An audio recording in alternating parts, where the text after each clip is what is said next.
religion. I'm talking about have to explain that. But I'm interested to know the very simple question for the people to understand.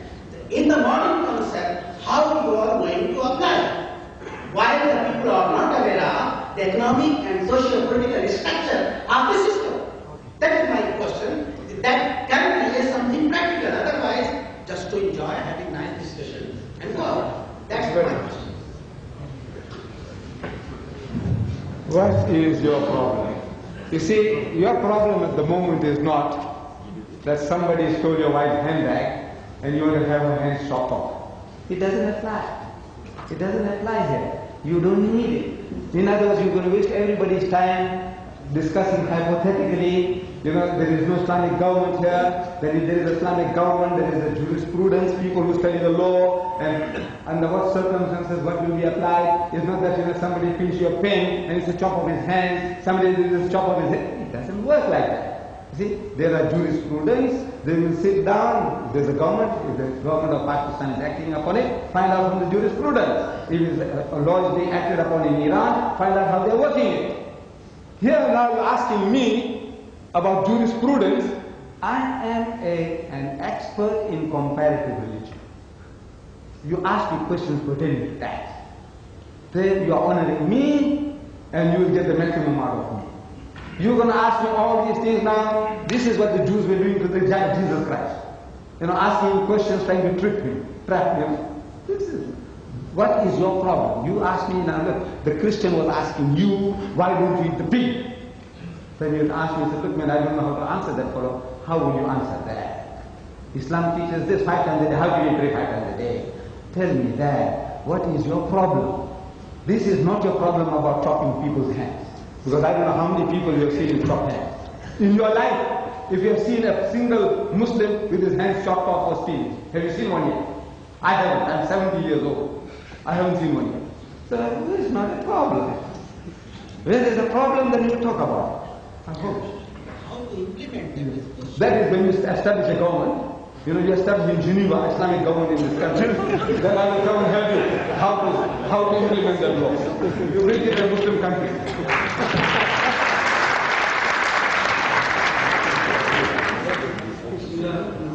Sir, I would like to ask you, you mentioned earlier the second coming of Christ.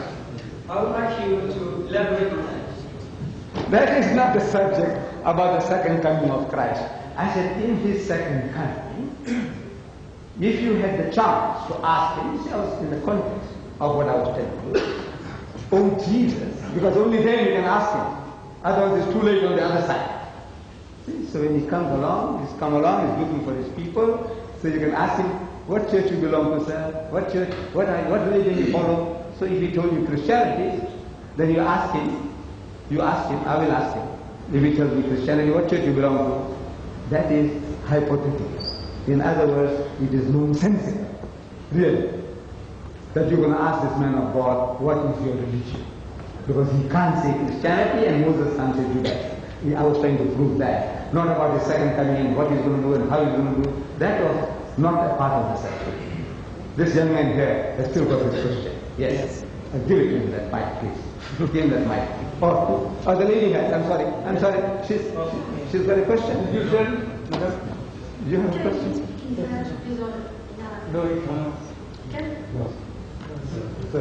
Give it to the young man.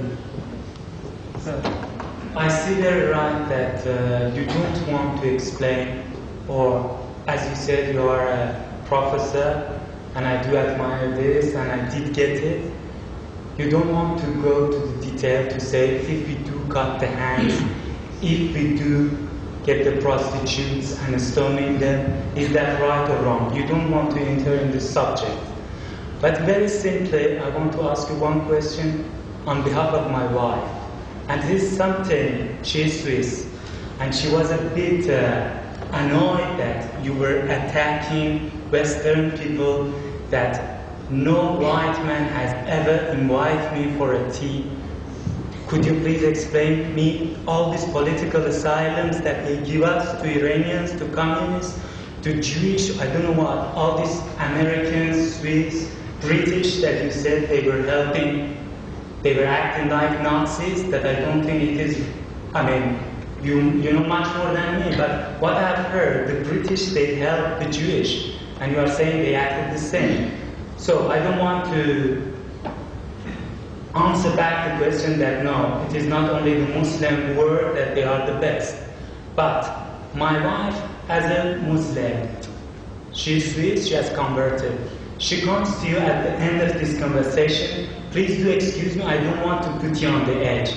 And she wants to shake hands with you. Will you do that? Yes. You will. Thanks a lot. Yes. Next one. You see, I think it happens at times. Language. What I was trying to demonstrate was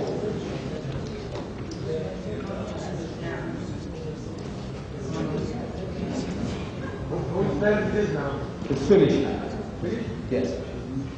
You see, what I was trying to demonstrate was that in my country, we are all color conscious. Why? Because of the laws. I didn't say that you Swiss lady is a color conscious person, or this one or that. I didn't say that all the Europeans are like that. I said in my country, because the laws are based on color, everybody, I said including myself. If you remember, I said if I'm looking for a daughter-in-law, I was going to look for the lightest complexion one. Didn't I say that? So I said, look, the sickness is universal. We are cultivated, the sickness. Everybody talking color. So no matter how good you are, how saintly you are, you also get contaminated. If not 100%, 5%. You still have that sickness. Because everybody is thinking in terms of color. I wasn't trying to say that there are no good people among the whites. They don't give you refuge to the Iranians, to the South Africans. They're running away from there, and you give them refuge here, you give them refuge in Britain. No, they're fantastic people. In South Africa also, they're very good people. But I said as a whole now, everybody is thinking in terms of color. And I didn't say that everybody here is sick in Geneva. I didn't say that. I suppose language is like that, we're trying to say something and somebody understands it. By the way, I was thinking that the chairman might introduce this, or I might have done it myself. You see these posters here. A great debate took place in America between Jimmy Swaggart, he's one of the mightiest Christian missionaries this century, Jimmy Swaggart, and myself. And that debate plus questions and answers were taken on video professionally. And they are available. There are 2 tapes. One is the debate and one is the question and answer. And I brought them with me and thought in case people want them handy, instead of writing to South Africa, the information is given there, you can write and get it. But if you want them tonight and tomorrow night, if they are available, you can have them for 75 francs. Francs. Francs. Yes. Swiss francs. 75 francs. There's 2 for 75 francs. You can have them tonight if they are here, and tomorrow night if they are available. And in the meantime, if there's some certain offers here, there's a book, absolutely free of charge. You write for it to the address given, Islamic Propagation Center in Durban, and the book plus a video list, in case you haven't got it, you can get it also free of charge from South Africa.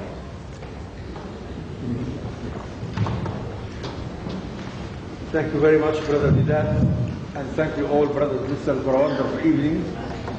And tomorrow night in Ola, the subject will be Christ in Islam. Christ in Islam, and I hope the questions will be prepared to the subject. And therefore tomorrow, the same Ola, and the subject will be Muhammad in the Bible.